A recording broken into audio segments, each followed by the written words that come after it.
All right, it's the next morning and we're ready to shape the dough before we do a short second rise before baking. And hopefully you can see that the dough has risen a fair amount. And it's a little bit poofy, kind of sponge-like. If you were to tear it apart, you'd see the air pockets that have developed overnight from the fermentation. And so these steps are not difficult. There's nothing hard about this. I'm simply going to scrape the dough out into a lightly floured work surface here and do a gentle folding thing.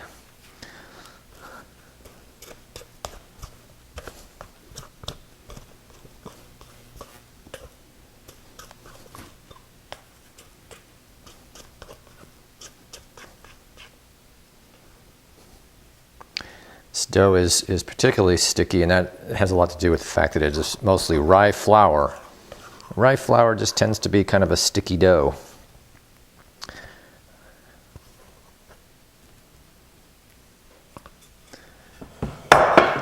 So because of that, we'll need to flour it fairly well just so that our fingers don't stick to it too much. And I'll just flatten it out. And this process I don't want to be too vigorous with because I want it to retain some of the airiness that developed overnight. So I don't want to deflate it or degas it too much. And then I'll just fold the sides in like folding a letter. And I want to scrape off some of the excess flour so that we don't end up with a ribbon of white flour inside the bread when it's done baking. Anyway, there's nothing precise about this. I do it differently every time. The main thing is you're just stretching it and folding it and then shaping it into whatever shape you want to shape it into. And how I shape it depends on what baking vessel I'm going to use. And the last couple times I've used a round La Cloche to bake it in, and so I baked it into a round ball. This time I'm going to use, just for the sake of changing things up a little bit, I'm going to use my Romertoff baker, which is an oblong, kind of a oval shape. So I'm going to shape this into an oval, and I have a oval proofing basket to put it in for the second rise. So that's about the size of it, and that's about all I do. Actually, I'm going to try to kind of tuck the seam underneath it, because what it's going to do right now is rest for about 15 minutes. And I want the seam underneath it, so just the weight of the dough seals the seam over the 15 minutes that it's sitting here. And I'll just cover it with plastic and let it rest for 15-20 minutes. And then into the oval proofing basket. And what I've found is that with wet doughs, it works well to use a cotton liner inside the proofing basket and work some rice flour into the fabric. It keeps the dough from sticking to it. So this is a little bit of rice flour. This fabric has been used so many times before that it's already got a lot of flour worked into it, so I just need a little bit extra, and I really don't need to do much with it. Okay, that's actually more than I need, but it won't hurt.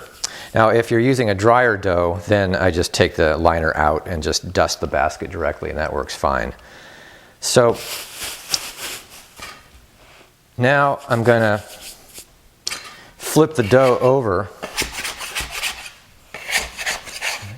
and where the seam was on the bottom, it's now going to be at the top of the basket. And that's because when I go to flip the dough into the Romertoff, the seam will again be at the bottom where I want it.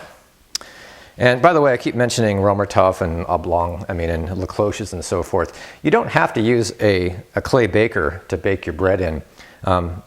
You will get better results if you do, but at least use a baking stone.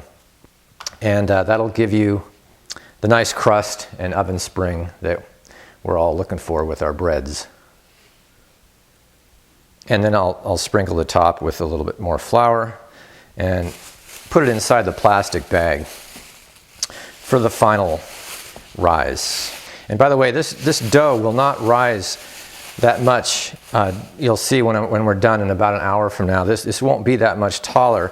And that's okay, because what we're looking for, what we're counting on, is for oven spring for that last bit of rise. And oven spring is what it sounds like. It's what you get, hopefully, when your dough hits the hot baking stone or baking vessel and rises quickly from that intense heat before the yeast dies and the bread takes its final shape.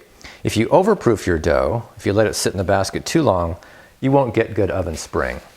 So an hour, I find, is just about right, but you might find that you have to fluctuate that depending on your climate, humidity, that sort of thing.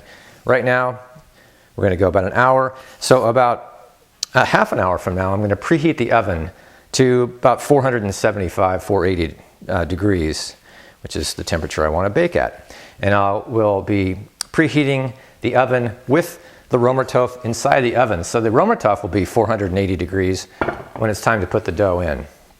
And I'm not going to soak it. I'm not going to do anything with it. I'm just going to stick it in dry, just like it is now. Okay, the bread's about ready to go in the oven. You can see that it's risen a little bit, but more importantly, it's also regained some of the airy, lofty, sponge-like quality that it had before we took it out of the bowl about an hour ago. So we're ready to go. Okay, this part you want to take kind of easy. The Romertopf is going to be 475, 480 degrees, and there's no need to hurry.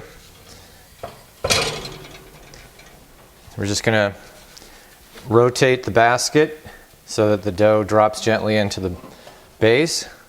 And you can see it barely fills up the bottom of the base of the cloche. But if it goes as I hope, you'll see a nice loft, a nice rise from the heat during the first few minutes of baking. Now this dough is stiff enough so I can score it pretty easily with a razor. And in it goes for 30 minutes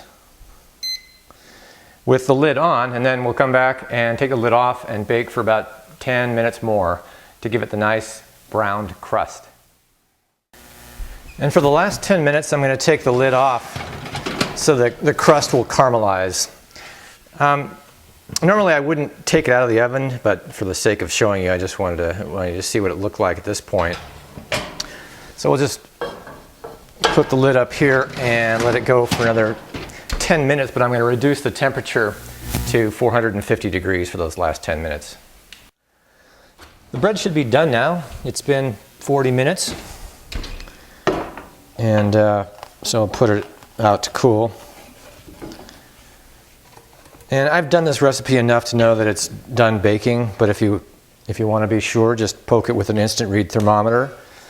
And if it reads about 200 degrees, you know you're good to go. And that's where it is. So we'll let it cool for about an hour and then see what it looks like inside. What you'll end up with is a wonderful aromatic loaf with great texture and rich, satisfying flavor.